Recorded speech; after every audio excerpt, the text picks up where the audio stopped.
Good evening, viewers, and welcome to this edition of NTV Sports Page. It's Friday, the 20th of January, and I'm Curtis Morton. In our headlines, Windies women under 19s beaten by New Zealand. And in our feature for this evening, an exclusive interview with Stevenson Manners as he prepares to release his book on Nevis cricket. We'll take this break and I'll be right back.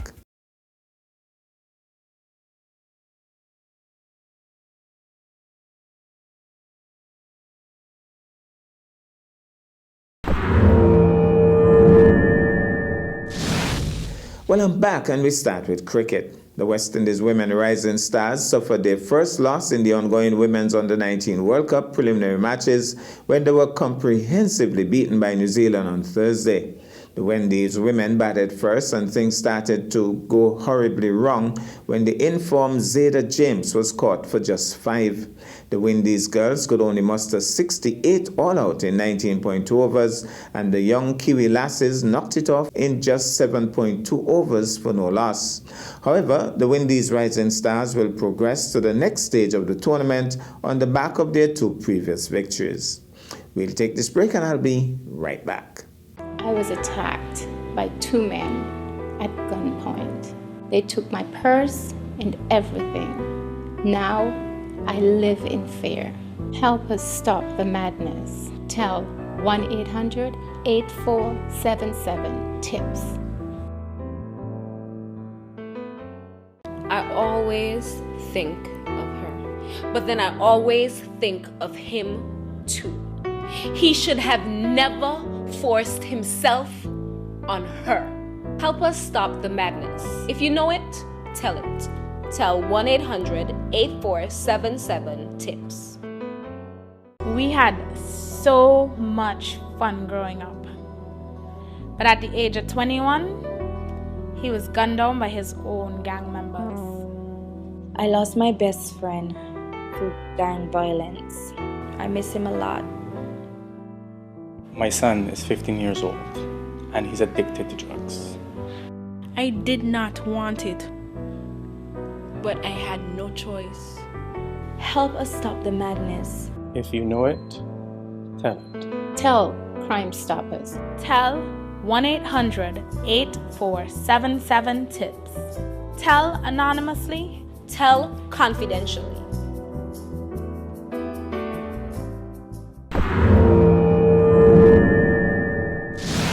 Well, I'm back, and in tonight's feature, we go to cricket.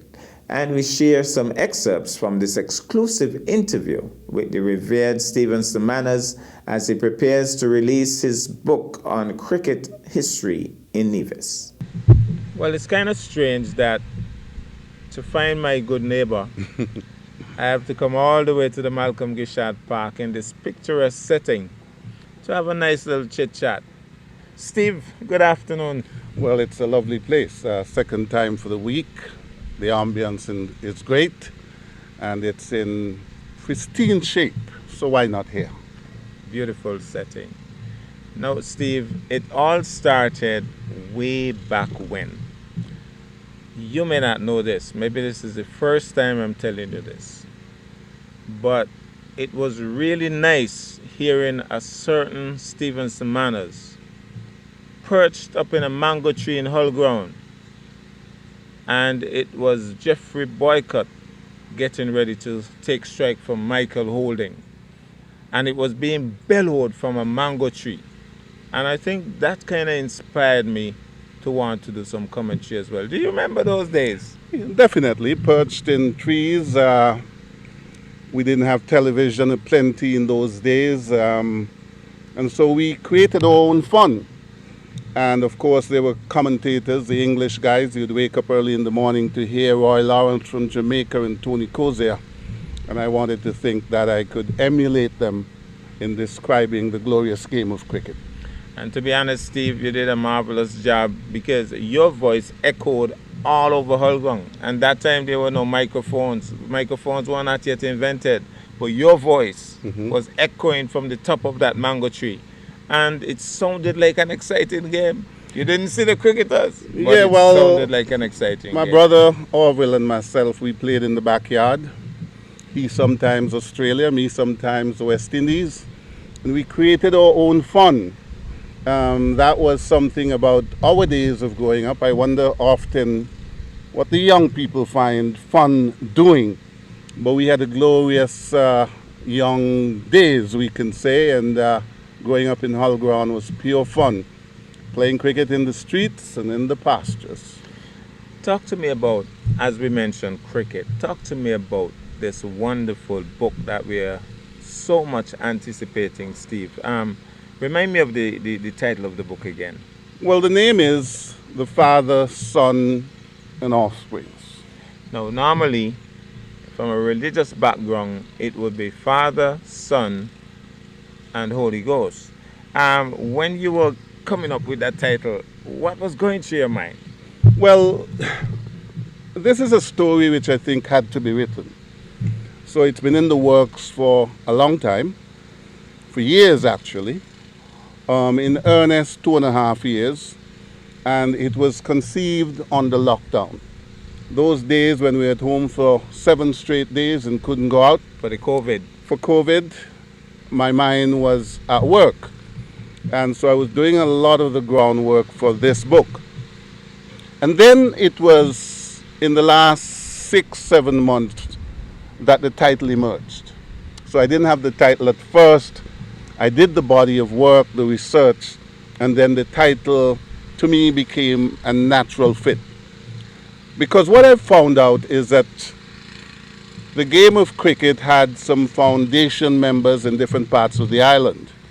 In Gingerland, it was George Cannon Hanley, for instance. Okay. Over in St. James, it was teacher John Cole.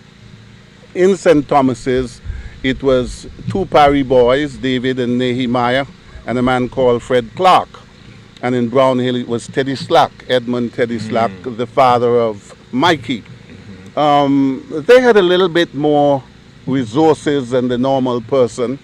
So instead of using the coconut bat and any piece of wood we could find in the backyard, and young breadfruit and stuff like that. And saurine. And saurine they could produce because they had a little bit more money.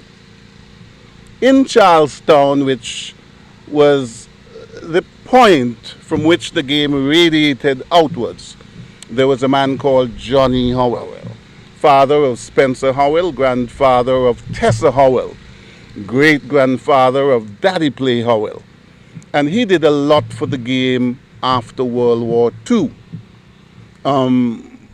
He still remains Nevis' longest-serving captain, being captain from 1939 to 1951.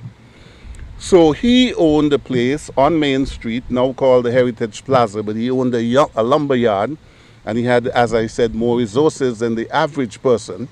And he was an older person too, played for Nevis first in 1926. If he were alive, he would have been in his 121st year, so it's a way back. But he really is the father of Nevis cricket. The pavilion at the E.T. Willett Park is named after him, because he was the first captain of Nevis in 1949. And by the way, his son Spencer Howell, at 18, also played in that team when we first played in the Leeward Islands tournament in Antigua, our first match being against Montserrat. Father-son played in that first. Father-son played in that first team. Okay. But that's not where the son comes from. Got you. Now, once he led Nevis for the first time into Leeward Islands tournament, he was in his late 40s, so he didn't play for much longer. And so he yielded the captaincy and in fact went into politics. So there were a number of persons who followed in his pioneering role. One of the things he did was to take the game to countries which were non-traditionally cricketing countries. Okay. St. Martin's, Statia, St. Thomas, okay, Tortola, etc. So he helped grow the game in the region. But after him came people like Ted Hobson. He was the first Nevisian to play on a Leeward Islands team. He was the first Nevisian in 1953 to try out in front of the West Indies selectors. They thought he was that good that they took him to Guyana. I understand he was a really good wicket-keeper batsman. Well, I wouldn't have seen him. But the story is that he was a wicket-keeper batsman, and he must have shown some promise. In 1950, he toured Bermuda in what was called the Goodwill Series. And then you're coming up the line in 1955, his brother, Charlie Hobson, led Nevis to the first championship in Leeward Islands tournament right here at Grove Park.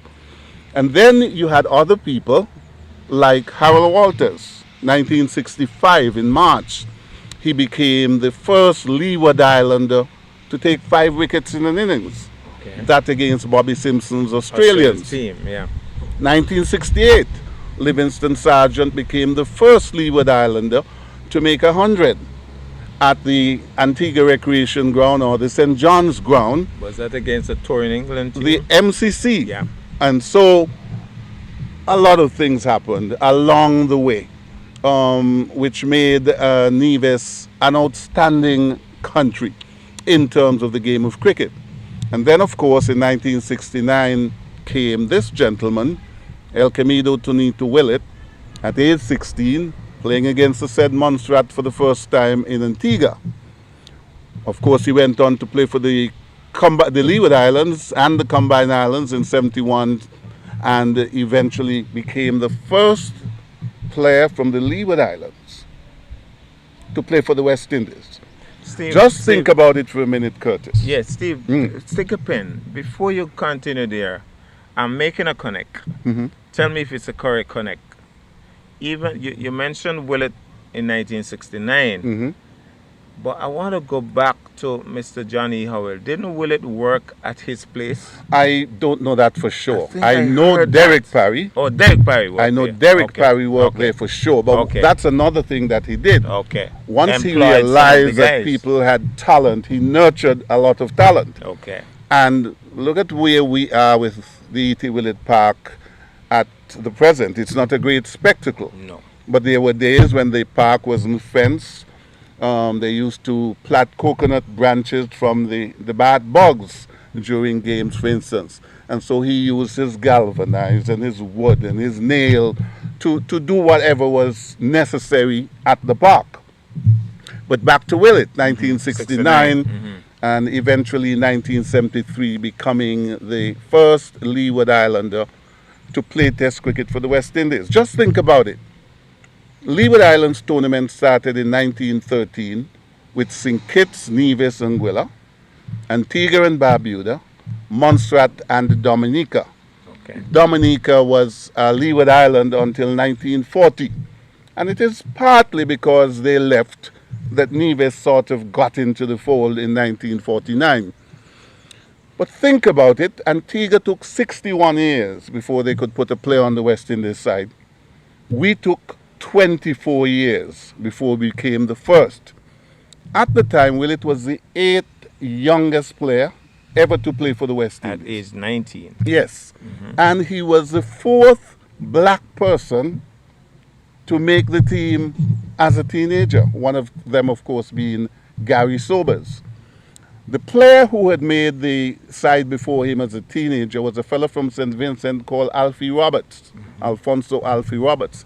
Played one match in New Zealand in 1956, and I think it was the same series in which New Zealand won their first match after 26 years of trying. Cricket was more sporadic in those days, etc., etc. But he became the first person from the so-called smaller islands. But Willett did that at age 19. And just think about it. This tiny island, Nevis, 36 square miles, at the last census, 11,117 people, is the greatest or almost the greatest piece of cricketing real estate in the world.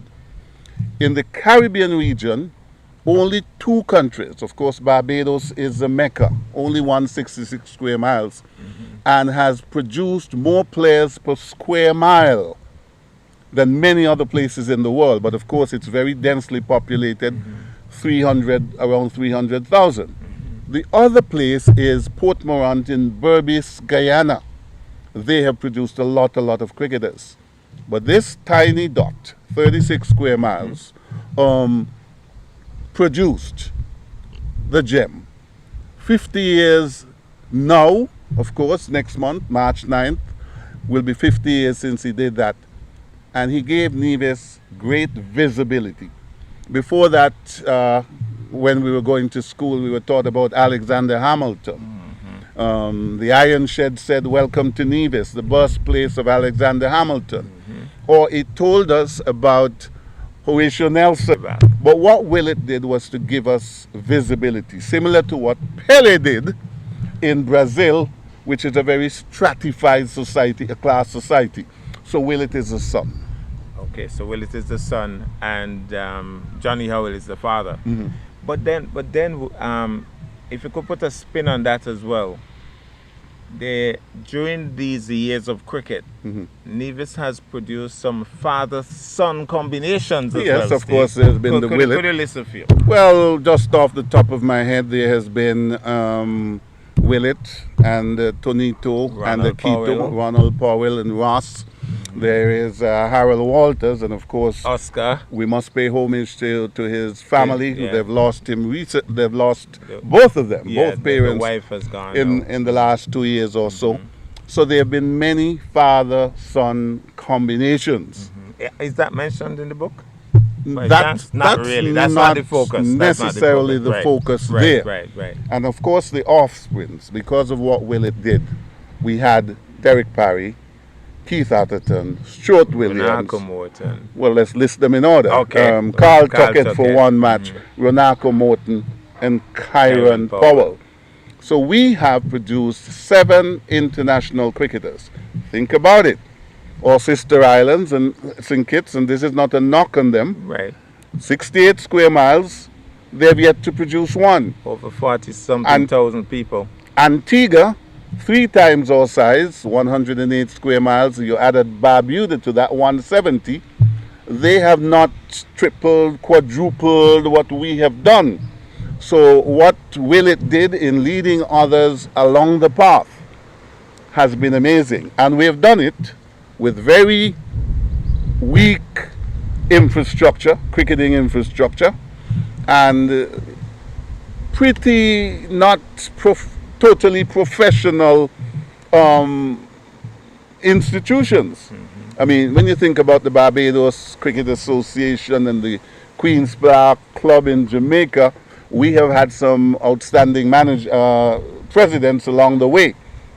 But we didn't even have a secretariat, for instance. That is true. And so we have punched above our weight. Apart from that, Steve, as you mentioned about the professional setup in some of these other islands, when my son got a cricket scholarship to Trinidad, and he played in Trinidad, I was shocked when he wrote back home and said, "I'm playing some club cricket and getting paid." Yeah. I mean, the setup there is so different. I'm talking about, when you talk about club cricket here in Nevis, I mean, you're just playing club cricket. You're playing club cricket. But when you play club cricket up there, they level the standard, the professionalism, and then they get paid. He was shocked. I mean, I'm getting paid. Yeah. You know? So, Steve, if these are the offsprings, Parry and so on, then if Willett opened the door, then Sir Vivian and Sir Andy must be cousins. Yeah, they followed in 1974 with, of course, Andy Roberts, March 5th, I think it was, 1974, at the same venue, Barbados, where different opposition, England, where Willett made his debut. And then later in the year, of course, Viv Richards went down to India. And in his second test match, made 192. I think he made not in his first. He was small scores, very small scores. But in his second, he made 192. He announced himself to the world. Yeah. And so we have truly led the way. And I believe that we need to celebrate and commemorate. Now, I love this place. I suggested this venue to you because just on Monday we came here to celebrate Malcolm Gishard. It was announced that every day his holiday, his birthday, January 16th, will be celebrated, and that there will be a bronze statue erected here. Why not a bronze statue? I applaud that. Why not a bronze statue for Willett? That is long overdue. Apart from that, Steve, I've long advocated, and I'm saying this now because I'm hoping that this interview reaches far and wide. There was a time that Barbados, because of the significant contributions of people like Sir Walcott and Worrell and so on, which one of them was the last living one? The one that probably died. All of them are dead now, right? All the 3Ws? Yeah, Everton Weeks, So the the last father of one- David the Morey, last died one was 2 Weeks. years, about 2 years ago. Yeah. Well, they gave him a brand new car some time back there. And I remember approaching TDC and saying, well, I remember that well. You remember that? And I said, look here, guys. If they're giving Weeks a car, what about Elquemedo Willett? I mean, he shouldn't be driving around in any shabby-looking car. Give the man a car. And, you know, they thought about it, and the best they did was brought it down to, I think, 30,000, which is a start. But when you look at what Antigua has done for Sir Vivian, I mean, I've written, I've talked, I know you have advocated as well. Willett should be Sir Elquemedo for starters. Willett should be a national hero for starters. Willett should maybe not get a government minister's salary like Sir Viv, but even a stipend for the rest of his life, Steve. Well, I write about that in my book. St. Kitts Nevis is stuck in what I call paradigm paralysis. I mentioned that in my book. We've got 5 national heroes, and they're all politicians. Antigua, close by, have 6 national heroes. 3 are politicians, and 3 are regular people. Viv Richards, King Taki, who led a slavery rebellion in 1736, and Nellie Robinson, an educator. Why is it that there can be no reason why Willett is not yet named a national hero? And when I do things, I look to legacy. Something must come out of it. For instance, 2.5 years ago, the Christina Memorial. Our group was able to, the Christina commemoration, our group was able to advocate for a memorial in St. Kitts. Nevis has 2, St. Kitts has none. To his credit, Prime Minister Timothy Harris accepted that, and they built a memorial in St. Kitts at the Treasury Pier, but he lost office before he could commission it. Okay. I'm looking to see that happen August 1st. If at the end of this, Willett is not made a national hero, I said we have totally lost the plot. And Kim Collins as well. Yeah, I So agree. I look for legacy. I'll tell you something else. Lofton Brandy, I think, has been one of the best sports ministers we have had, along with Hensley Daniel. He was the one who opened The Sports the Museum. Sports Museum, March 29, 2005. I was fortunate to speak at that. And that museum helped tremendously in helping to do the research for this book. But I don't think it has been maximized. It opened in the Cotton Ginnery Mall. Then they said they were going to renovate, so it will be moved temporarily. It spent 7 years plus in a bad location, upstairs the Arthur Evelyn building. I think it should be on the ground level.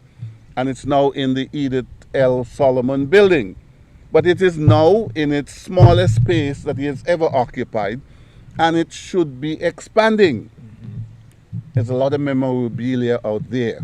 For instance, Zumbai Digai has Zola, the Yeah. first mascot Nevis ever had. Exactly. And I've been talking about him, I to don't know him. if you remember, Steve, when I had anything to do with that sports museum, we used to have a sports museum year, once a year. We invited school Yeah, children. I remember that. And Zola was a guest a couple of years. Yeah. But Zumbai said, make sure you bring back. Yes, he Zumbai's loves not it. releasing Zola. No, He but said, I'm bring it telling back you, to Kim, the- to I'm the bar. telling you, he has given me the commitment. If the right approaches are made, and I've already led the way on that, but Zola will become a permanent resident at the Sports Museum. Okay. Spencer Howell, who tutored me on the early days of cricket since he played in the first team, has a lot of cricketing stuff in his cabinet, and I spoke to him, and I spoke to Tessa on many occasions, as recently as 2 weeks ago, about moving the memorabilia he has to the sports museum. Lack of space. Well, essentially, I would like to see, of course, the Premier promised the 13 million upgrade for Grove Park. And I would like to see that executed. That's been 3 years now. And on the ground floor of a new pavilion, that is where I would love to see the sports museum. But the point I'm making is that there is a lot of memorabilia out there sitting in people's homes that should rightfully find themselves in the sports museum, which can become a big sporting attraction. I noticed Randy Tours. It's a joy to listen to his men taking people into Grove Park and telling the story of Willett, first Leeward Islander, but there should be a museum there. Now, I'll tell you something. One of the things I addressed in my book is apartheid in South Africa. 2 of our players have been on the cutting edge of apartheid. It is a little discussed subject in Nevis and in the Caribbean as a whole, even though the first tour in 82, 83, that's 40 years ago. In my book, I discuss the good, the bad, and the ugly, because I believe we should. So Derek Parry, for instance, was part of the rebel teams in 82, 83, and 84. I tried to explore whether the West Indians going there helped to bring down apartheid faster because of their presence. C.L.R. James, in his book Beyond the Boundary, calls it constructive engagement. I am fully aware that's not why they went to South Africa, but I believe that it propelled the fall of apartheid. Now, fast forward 15 years. The first ever team after apartheid had ended in May of 1994 to tour South Africa was the West Indies. They wanted the West Indies because we were black, because we had had a black president.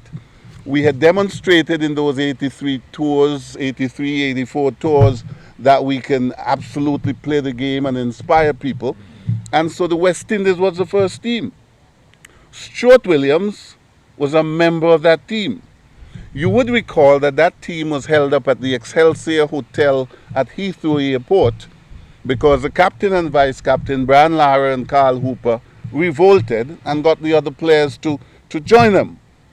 Clive Lloyd, the manager of the team, was already in South Africa laying the groundwork for this historic tour.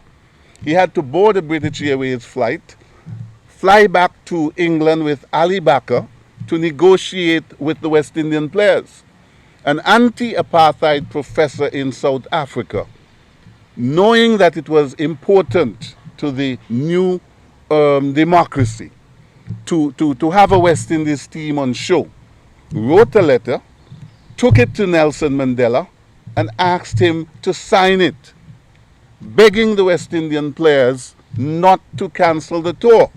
Pat Russo was the president. He had to fly to England as well. Stuart Williams would have a letter, well, I hope he does still, because they hand-delivered a letter to each of the West Indian players, signed by Nelson Mandela, saying, please, make this tour come forward. Now, Stuart Williams is perhaps the only Nevisian who has ever gotten a letter from Nelson Mandela.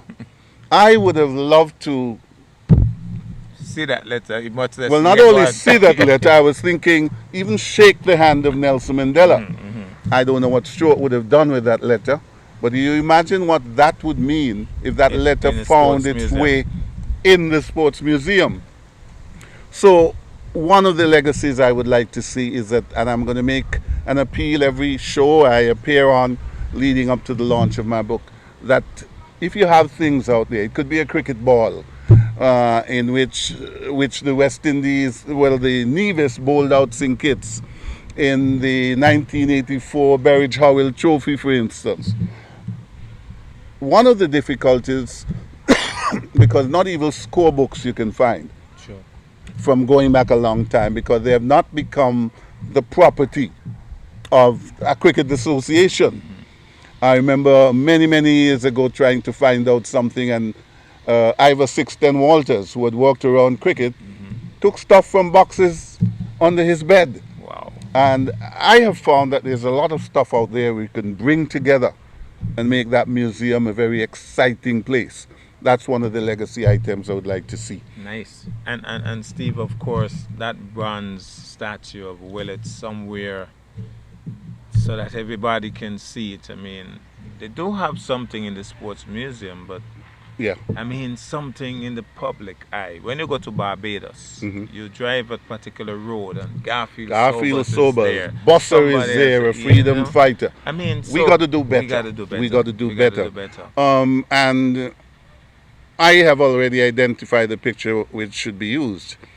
That picture when he received the gold jacket Okay. at the moorings in Tortola, is an absolute gem. Every time I see that picture, every time I post it, my eyes light up. If they're looking for a model, This is it. that is the picture. Just to let you know that you can watch the entire interview on YouTube. Just type in Morton's Menu. That's our package for this evening and indeed for the week. I am Curtis Morton, reminding you that you can watch sports if you're not fit. But to play sports requires fitness, diligence, and sacrifice. Have a good night and a great weekend.